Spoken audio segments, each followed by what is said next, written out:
everybody, and welcome to the Paranormal Portal. I'm your host, Brent Thomas. Thank you so much for joining us today. We've got an epic show ahead, but just remember, if any of you have experiences you'd like to share, I'd love to hear from you. You can either email me at paranormalportalradio@gmail.com or head over to paranormalportal.net and scroll down and find the button that says Interview Me, and that'll allow you to look at a calendar of possible times and dates and find a date that works for you. Love to hear your stories, so definitely get in touch with me.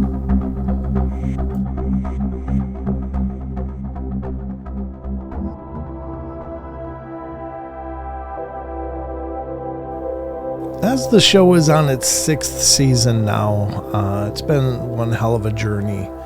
And I feel extraordinarily special to talk to anybody that wants to come on and share their experiences and what they've been through. But every once in a while, you get an interview that really stands out as an incredibly unique opportunity when you have a show. And I was sitting here thinking about this episode, and this one comes to my mind all the time when I think of one of the milestones of doing this show. And this, of course, is the interview with Bob Gimlin. Now, this is actually from season 3, but we have got a lot of new listeners. Not all of you go back and listen to the old shows.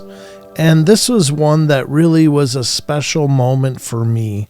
And I felt so incredibly honored to be a part of it. And I just couldn't help but bring it back out and share it again with you guys. So sit back and relax and listen to this incredible interview with the godfather of the Bigfoot movement himself, Mr. Bob Gimlin.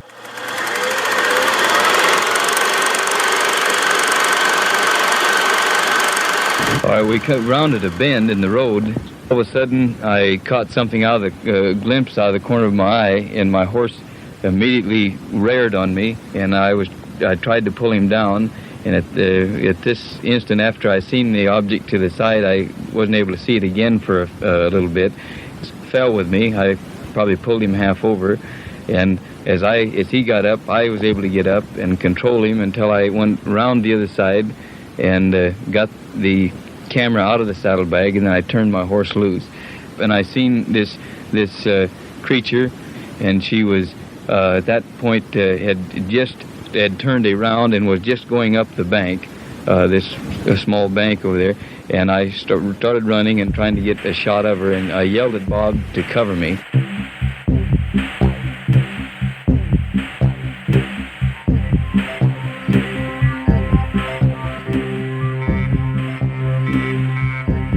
This is Bob Gimlin, and you're listening to the Paranormal Portal.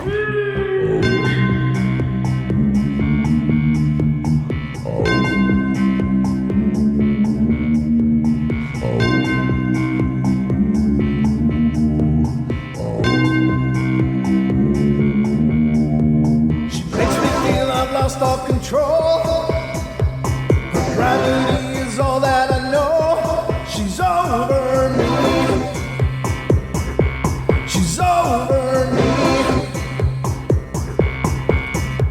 She comes in with her hypnotic dance. She holds me here with only a glance. She's over me. She's over me.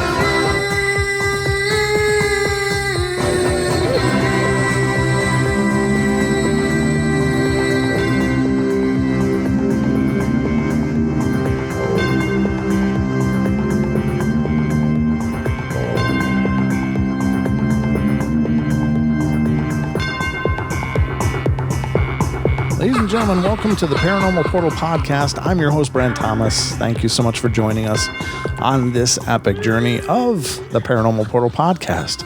If you have an experience and you wouldn't mind being a guest on the show, I'd love to hear from you. You can reach out to me via email at paranormalportalradio@gmail.com. Today, we have an amazing show.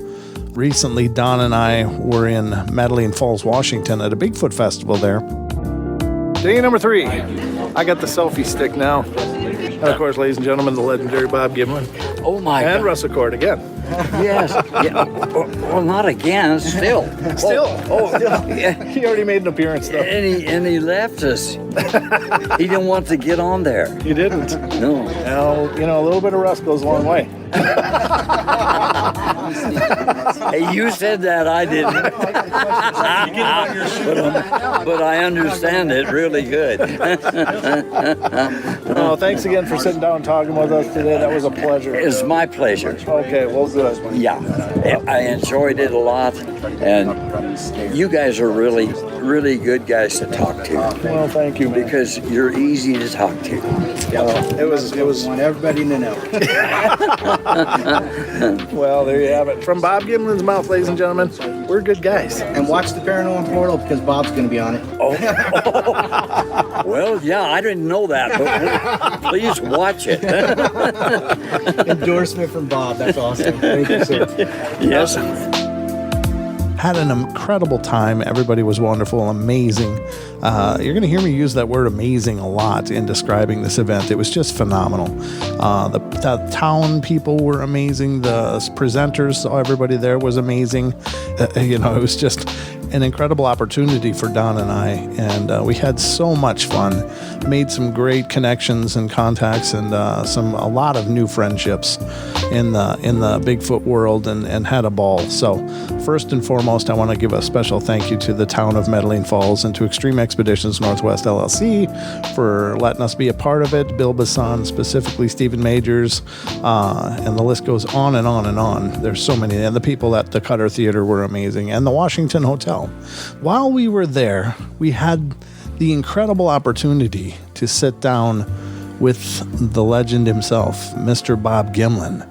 And we got a chance to sit down with Bob and have a great discussion, not only of the Patterson-Gimlin film, of course, that was a big part of our discussion, but a lot about the man who is Bob Gimlin as well. And let me just tell you, folks, I've talked to very few people in my life that were as kind and engaging and heartwarming and sincere as Bob Gimlin. He's the kind of person that when he talks to you, he makes you feel special. And you can see in his eyes that he is genuinely happy to be there talking to you. I love the man. I was already a huge fan of him, but given the opportunity to sit down and talk with him, I am absolutely blown away. He is just an incredible gentleman, and his down-home charm and that glinting smile of his is just infectious. And wherever he goes, he's just happy and warm and incredible. And I am so honored that we had the opportunity to do this. And I'm so honored to be able to present that discussion right now to all of you. So, ladies and gentlemen, it is my great pleasure to be bringing you this podcast. You're the godfather of the Bigfoot movement. I mean, in modern age, you're the guy that was part of the team that, got what remains today the most compelling evidence of Bigfoot. And I've got to ask you, how did all that start? It's really hard to explain. You guys never met Roger Patterson. No. I wish you could, because he was kind of a unique guy. But we were down there just in the in Bluff Creek area, see? Mm-hmm. And it was already known as the Bigfoot area before we ever went down there. Okay. Because back in when Tom Slick had an expedition in there, they was finding big tracks, and stuff by the water holes and so forth. Then when Tom Slick died, he got in a crash of his own planes, and died, then that expedition all died down in 55 and 56, see? So you and Roger went to Bluff Creek on this expedition because you said that Roger was trying to get you into this, and you guys went up into the mountains in Bluff Creek area, right? Yeah. So how long was your journey out there before this all happened? Do you remember how? Well, I don't remember exactly, but about 3 or 4 weeks. Wow. We were down there riding, and Well, we got called down there, or some people called Roger and said, "Hey, Roger, get down here." We put a piece of equipment or a tank in up alongside the mountain to refuel the road graders and the cats and stuff, so they didn't have to haul it all in the back of pickups. So they put a big tank in there, bladed out a place, put a tank in there, and I think they did it, if my memory is right, they did it on Labor Day weekend, on a Friday afternoon. Okay. And so they come back on Tuesday morning, and there was tracks, big tracks all around, because the dirt and stuff was still fairly fresh. Right. From bleeding the spot out and so it kind of went from there, on. And then it rained. And by the time we got down there, it had rained, and the tracks. Well, they were there. You could see where they were, but they weren't really good tracks that you could put a plaster cast in. But anyway, so we just decided to stay a while and ride around, all around. And so we just rode every day. We both had horses there, and we just rode every day around. Made big circles around. We always come back to camp at night. Well, there was no reason for us to camp out, Right. Yep. So it was just a little more pleasant to come back and camp and eat a little bit better, and just everything was more comfortable. See? Sure. But first one thing then led into another, and the day that we saw her, Roger was riding in front of me, about 2 horse lengths in front of me. When we was riding up alongside the creek, and we come around there was a big downfall root system of a tree that had got washed over in 63 and 64 flood and stuff down there. I don't know. You guys are too damn young to remember that. That's but there was, and a lot of that area changed. Trees washed down out of the mountains, and and everything that got loose, and caused a great big dam between 2 hills. And the dam was probably 200 feet across. Pretty good sized dam. It jammed up these logs and everything that just kind of come down, and it was just jammed up in this area where a hill over here and a hill over here. And then the soil built up behind that dam. Oh, sure. And the soil that we were lucky enough to be down there at that time was backed up, way back up there. It's hard to explain how things happen on those damn floods come through there and change things different, make the whole area different, see? Oh, sure. So, because I didn't know how it was before, I could only remember how it was when I was there, Right. Because before, they could tell me, oh, yeah, this was different, that was different. And it's hard to visualize Right. what could be before it happened. Right. So you just kind of take it for what it's worth. Right.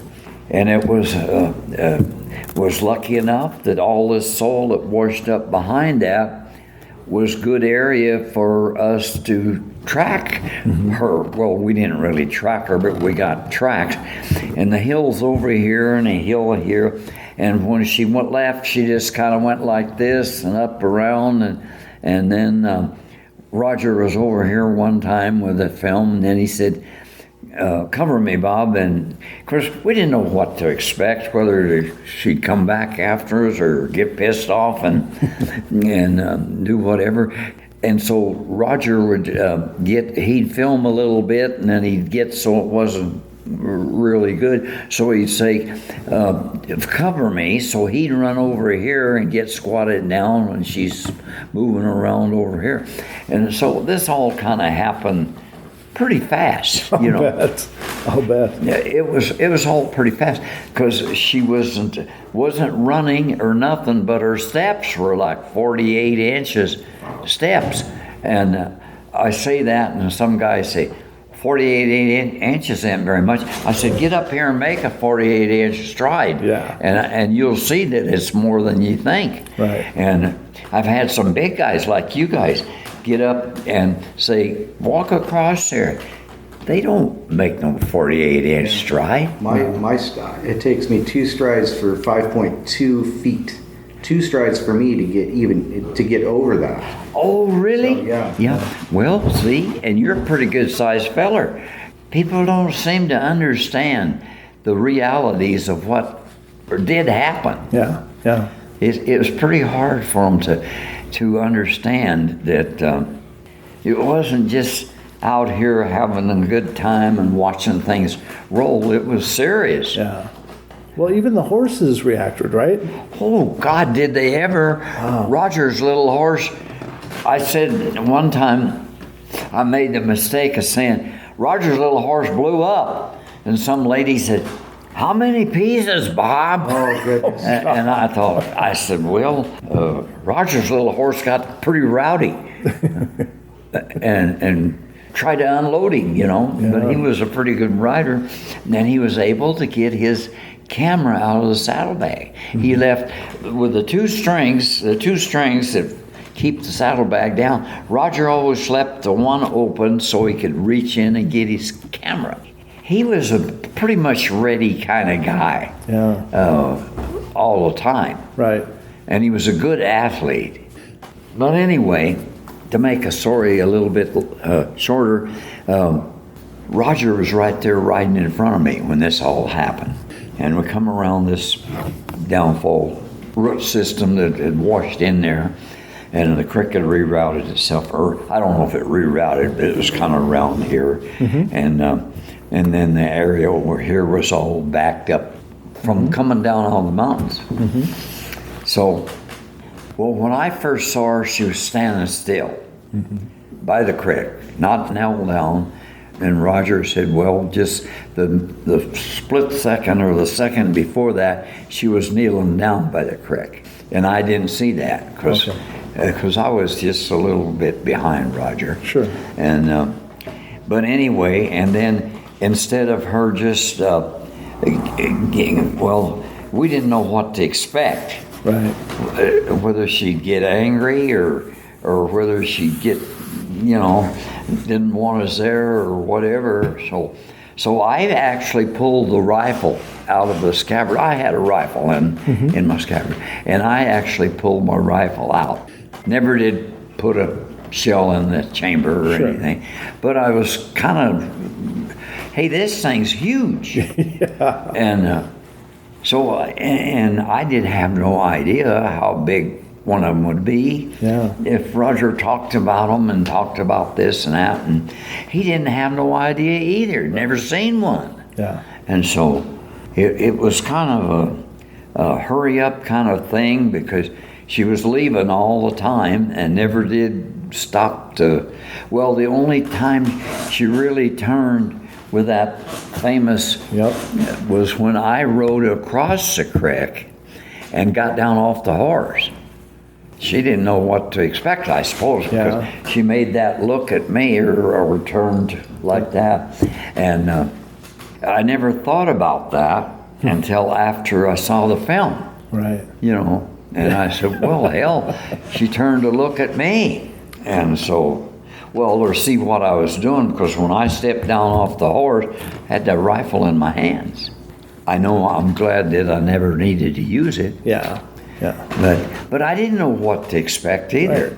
Right. Yeah, you're looking at something you've never seen before. And huge. Huge. And big, you know. Yeah. And so, because I'd hunted elk and I'd hunted deer and I'd hunted cougar and stuff. But that's a whole different story. You're on a hunt deal, not something right there in front of you that's coming and just walking away. Right. But anyway, you know, It was all different, and of course I was young then, and well, we were both young then. See, Roger was about a year or so younger than me. The Paranormal Portal will return after these messages.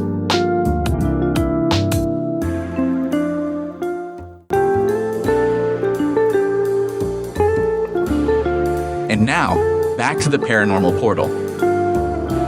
You and Roger were both in rodeos as well, right? Yeah, we rode. Well, Roger rode bulls, and I rode bulls and bareback. Oh, you're kidding. No. We thought we were tough. Well, at 90 years old, you are tough. Well, but we really thought we were tough. Right. Because Roger was a powerful guy and worked out all the time and did things, and I worked in the fields and stuff all the time, Sure. And I was in great shape too. So you don't even realize that at the time. You're just there. Yeah. You don't really think about all the condition that you're in, because Roger could do a handstand and walk up and down stairs on his hands with his feet straight in the air. Oh, wow. I never was quite that good. You're good enough to ride a bull, and that in and of itself. Yeah. That's amazing. I was in really excellent shape because I did a lot of things. Well, I grew up on a farm. Yeah. And it was work a lot. Only times that we didn't work was school days and on Sunday, Yep. And the rest of the time it was hell bent for election. My dad was a hard working guy, and he expected his boys. There was 4 of us boys, and he expected us to do the same. But when you're kind of poor, everybody works. Sure. Right. There's no freeloaders, and my sisters work. My mother worked just like a man in the fields, and then milked cows and raised a family too. Had 6 kids, so it's hard to even imagine how times were back then. Yeah. Was down in the Ozark Mountains. Oh. And just 10 miles, well, not quite 10 miles from a little town called Highlandville. Oh, okay. And Ozark was 11 and a half miles from where we lived. And of course, Springfield was on bigger and farther away. Sure. So, it was, it seems like it was kind of a dream, but it wasn't a dream, it was real. Yeah. It was real. But now times have changed so dramatically that, you don't have to worry about that food to set on the table now near as much. But we, on the farm, we had everything that we needed. We didn't really know any different. Right. Yeah. It was something that we was as well off as anybody. Sure. Because we had enough to eat and a place to sleep, and in the winter had a great big old barrel. You guys probably don't know what a barrel wood stove. Oh, sure. Yeah, I've seen those. Yeah. And so you had the wood stacked up out there and just kept feeding it into it. Because that thing would get, I can remember a lot of times I'd hang my socks up out there from being out in the snow and stuff, and it wouldn't take too long to dry them because that big old barrel stove put out the heat, and it'd be cherry red along the side. Wow. But it's hard to explain all of that to anything now because there is no such thing. Right. It was a different world for sure, right? A whole different world. But we were happy. Yeah. Hey, I was from a big family, and we didn't know any different. Yeah, right. Well, my mom worked, and we lived in a big old wood house with cracks in the floor. You could see the chickens running right underneath the house. And my mom would stand by the stove, almost freeze her feet, cooking, and it was colder than hell, you know. Oh, I bet, yeah. And so everything was made out of down and feathers then. So our beds and stuff, we just snuggle in there and stay warm and my mom would have a rock or something, warm it up on the stove and then wrap it in a towel and put it on our feet. It's kind of hard to explain. But I'll tell you what, everybody was tough back then, right? They had to be. Right. Yeah. I think that's what's amazing. And you know, we've got so much modern convenience now and stuff, we just don't have to work for it. Yeah, and we don't even think about it. Right. And it is a good thing because, you know, but we didn't know any different. Sure, right. It was a way of life. Everybody was that way. Well, not everybody, but the people that lived down in the areas where we were at. Mm-hmm. Now, the people that lived up in Ozark and around that, they had a different lifestyle. Sure. But down in them, we lived on a road called Woods' Fork. Oh, okay. So some people by the name of Woods, I guess, I don't know because I was pretty young, got the road and stuff built. It was just dirt road. Oh, okay. It was not paved at all. Yeah.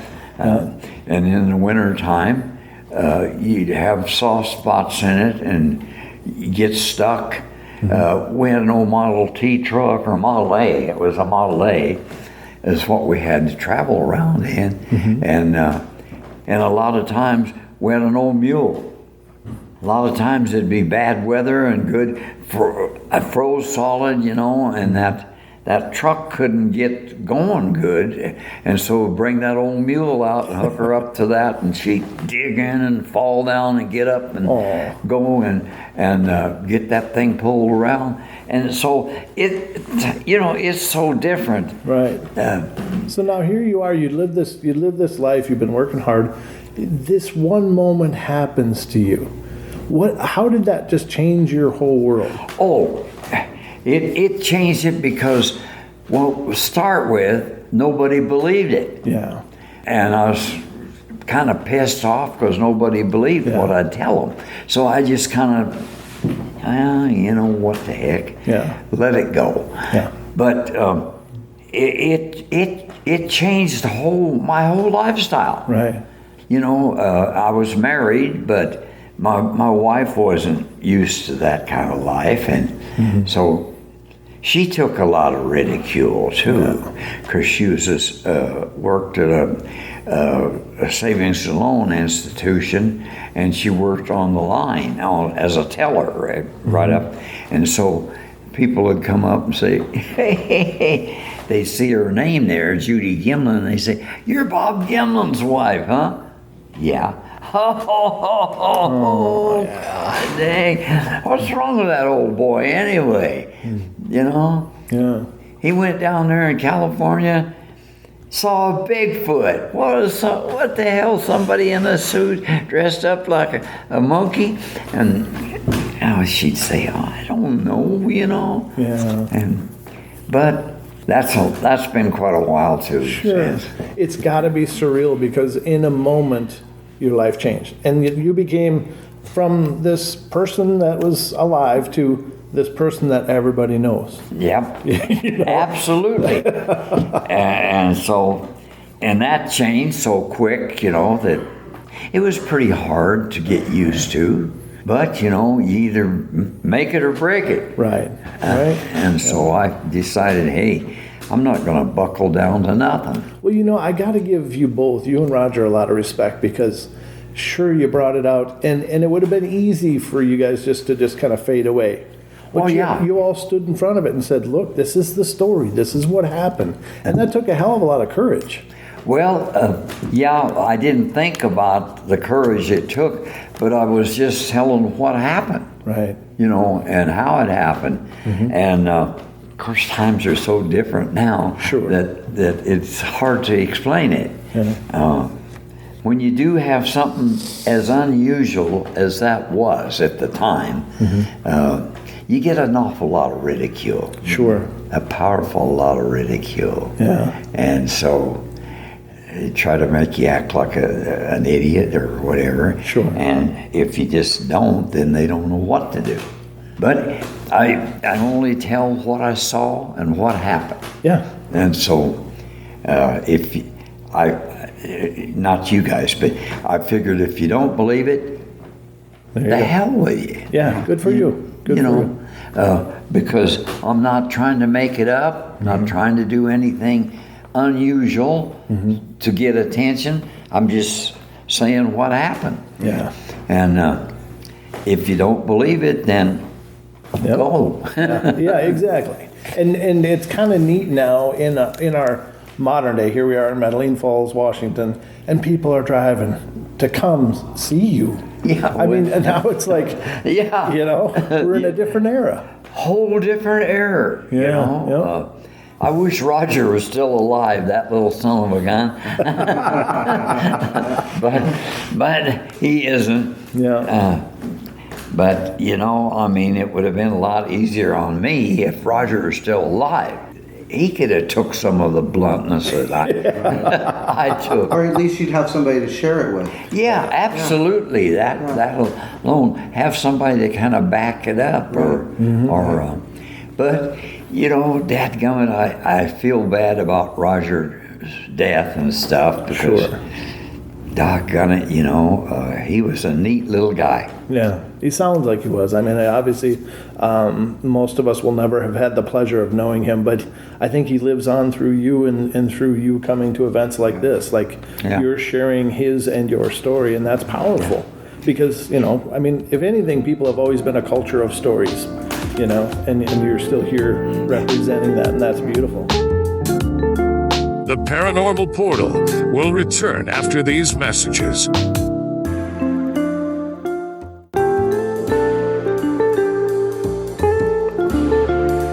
And now, back to the Paranormal Portal. Now, before we're done, I don't want to keep you long because I know you've probably told these stories a gajillion times, and I don't want to just give you the same interview everyone else has done, but I got to ask you, you had a weird neighbor one time, huh? Mr. Evil Knievel? Hey, you know, guys, before he was Evil Knievel, he and I were good friends. Oh, yeah, I'm sure he was a marvelous guy. He was a neat guy. Yeah. They just didn't come no tougher than Bob Knievel. Wow, Before he was ever Evil Knievel, he was Bob Knievel from Montana, and he actually was a motorcycle salesman. Oh, really? Yeah. Oh, cool. He worked for a guy down in you know where Sunnyside, Washington is? No, I don't, but Don does. That's his name. Okay, he worked for a guy and had a motorcycle shop, and he and I rode together out in the hills and on races, out cross-country races and stuff. And he said, "Hey, Bob," he said, "I've got a really good deal going." He said, "I've got daredevil stuff." And I said, "Oh, shit." He said, "Come with me. We can really make a lot of money." Because he said, "There's nobody else doing it." I said, "Well, yes, there is. There's a guy named Bob Keefe right here in Yakima that rides through the Ring of Fire and just stuff like that." Sure. And I said, "Hell, I'm loaning him money." Because I knew him real well, and he was a good guy. And I said, "Shit, I'm supporting him part of the time because he was always broke." Anyway, Bob says, "Well," he said, "I don't know." He said, he said, "Come with me and we'll do these things." And he said, "I'm gonna jump these buses and stuff." And I said, "Well, hey, you know, I've got a family. Yeah. I can't do that." Well, he didn't have Bobby then yet. Oh, sure. Okay. Well, I guess he did, but Bobby was just a little kid, about 4 or 5 years old, doing stuff out with the kids and stuff, Sure. you know. Yeah. But anyway, but next thing I know, he was called Evil Knievel. Because he was a tough son of a gun. Oh, I'll bet. Yeah. You know, I got a guy to tell you this. He used to do like that, and he was a motorcycle salesman, And if you could bend his wrist down over the table, you get half price on a motorcycle. Oh, wow. He was so stout. Yeah. And he had so much muscle and grip in his hands. Very few guys could do that. Could bend his hand down over the table. Wow. That's awesome. He was a really neat guy. I know he had to go to jail and do stuff, but really, all in all, he was a good guy. Right. Oh, neat. Just a tough son of a gun. Well, yeah, all the broken bones he had, the concussions. And get up and do it all over again. Yeah. While he's broke. Yeah. But, and I was glad I didn't go do that because I had a wife and a kid and a boy. My first boy was born. And so I didn't want to take a chance. Right. Yeah. If I hadn't have been married, I probably would have. Daredevil Bob Gimlin. Yeah. Because I was about as crazy as Bob. Oh, really? Knievel was. But he was such a new... I sure hated that he died young because he was such he just didn't take... He wouldn't take no shit from anybody. Really? Oh, yeah. He was just a tough guy. Yeah. An old Montana tough boy. Wow. I tell you what, I'll never forget him. Right. Yeah. Yeah, I mean, I had his toys growing up. Oh, yeah. I had that motorcycle, you put the cord in, you zip it, and then it goes down. And they sold a ramp with it and stuff. Yeah. I just had just a ball with that. But I remember watching the TV shows. Evel Knievel jumps the sharks and stuff like that. It's like, wow. I was just enamored with it. He was the first guy that really did that kind of stuff. I imagine there's quite a few now. But, he jumped buses. Mm-hmm. Yeah. And stuff like that. And I'd watch it on television and I'd think, God damn, Were you a little nervous watching it? Like, Yeah. hard to even watch, yeah? Well, when he jumped the Grand Canyon, Oh, yeah. Yeah. He shot himself in that rocket, yeah. Yeah. Oh, my God. And I said, hell, he'll be a pile of junk down in the valley. But, we were both young then and Sure. crazy, and unfortunately he died young. You can't have everything. At one time, he had just about as close to everything that you could get. Right. Sure. Because he had anything that Down in Las Vegas, doing what he did down in Vegas. And That whole stuntman thing, Yeah. that's incredible. And I felt that he was underpaid at the start. Too. Oh, yeah. When he first started, he wasn't making big bucks. Sure. Somebody was, but he wasn't the one, huh? Somebody was getting that money. Yeah, somebody that was sponsoring him. Yeah. Was making the money. But, we all got to face it sooner or later, but it's too bad that he had to go early. Yeah. Right. But, there was a reason. Sure. Had to be a reason. Well, he left a big footprint, He left a big footprint in life. And, he's been an inspiration for a lot of people going forward, just like yourself. I mean, a lot of the people that are coming to this Bigfoot Festival, you're the guy.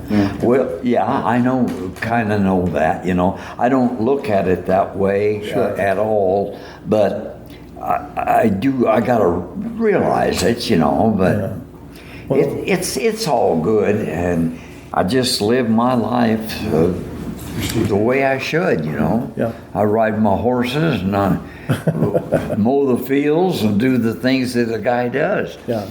But I'm getting a little old for a lot of that stuff, Well, I got to tell you, it's been an absolute pleasure to get to know you, and I've really enjoyed watching you at this event because you are genuinely happy to see these people, and it all day long yesterday. I am, because I like people. Yes, you do. To start with, I like people. And then for them to come to something, to just be there and that they honestly think about things like that. Yeah. And because they wouldn't be there otherwise. Yeah. And and it makes me happy to look out there and see a lot of faces. Yeah. And it's not because there's a lot of people there. It's just because I know that they think they got a mindset similar to mine. Mm-hmm. That there's a reason why they're there. Yeah. Yep.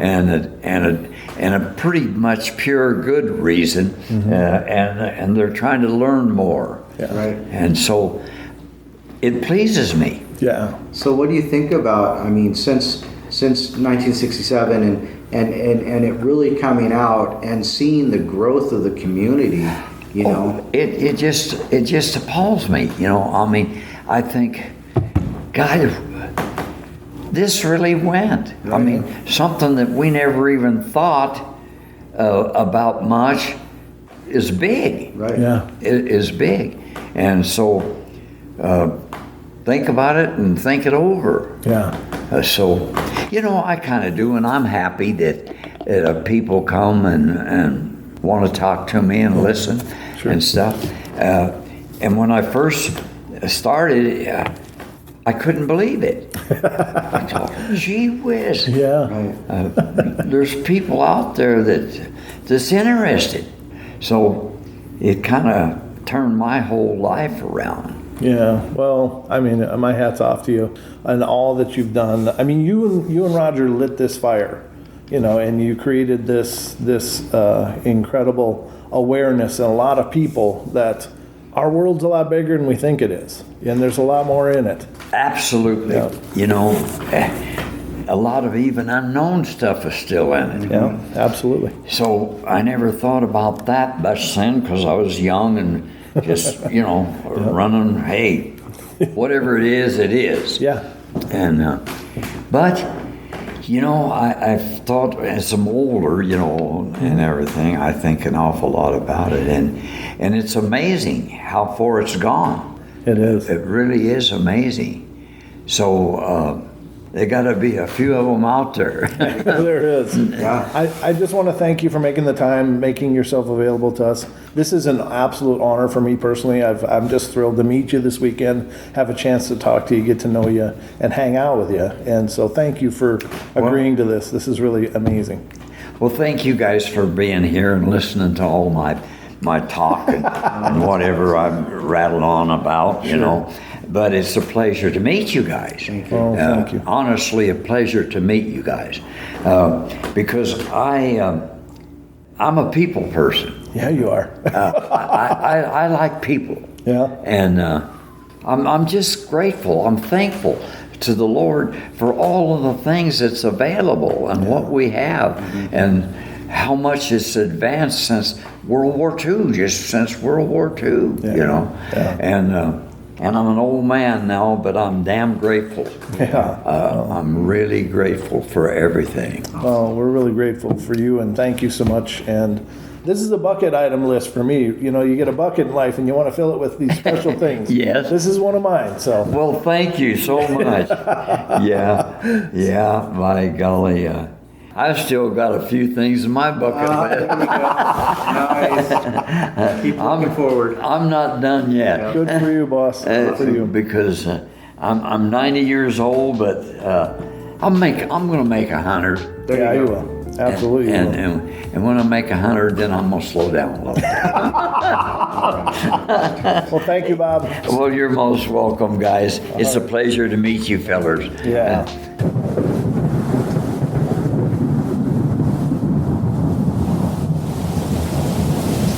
All right, guys, thank you so much for joining us here on tonight's show. I hope you guys enjoyed it. Please feel free to follow us on Facebook, facebook.com/Paranormal Portal Radio, as well as finding us on Twitter. We're on Twitter at Paranormal Portal, Portl. And we'd love to have you stop by our YouTube page and subscribe and check out our shows there. We got hundreds of shows in our vault of journeys into the paranormal portal. So I hope you'll check it out, guys. We're over there at youtube.com/paranormal portal. So hope to see you guys soon. We'll be back, of course, for more podcasts in the coming days. So stay tuned. But we love you all. Be good, be kind, be nice. Take care of each other. Help each other out. Find the magic in every day, and remember to laugh as much as you can. Take care, everybody.